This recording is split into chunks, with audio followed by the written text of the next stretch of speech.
Ratusan warga Kecamatan Kemang tumpah ruah mengikuti lomba jalan sehat yang diselenggarakan oleh Karang Taruna Kecamatan Kemang bersama para pelaku UMKM. Selain jalan sehat, kegiatan ini juga diisi dengan senam massal serta berbagai hiburan dan dimeriahkan dengan hadiah door prize menarik termasuk umroh gratis. Ketua Karang Taruna Kecamatan Kemang Agit Septian menyebut kegiatan ini merupakan agenda rutin yang bertujuan meningkatkan kesehatan masyarakat sekaligus mendorong pemberdayaan UMKM.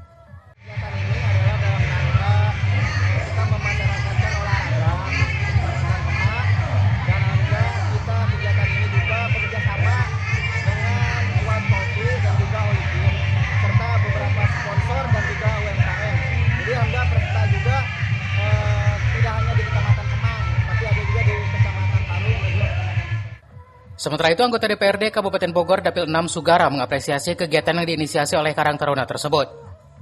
Kegiatan ini dinilai mampu meningkatkan kesadaran masyarakat akan pentingnya pola hidup sehat serta mempererat silaturahmi antar warga. Jalan sehat, kemudian ada juga bazar UMKM, ada juga senam sehat, dan masih banyak lagi kegiatan. Kegiatan jalan sehat ini menjadi salah satu upaya mendorong gaya hidup sehat sekaligus menggerakkan ekonomi masyarakat melalui keterlibatan UMKM.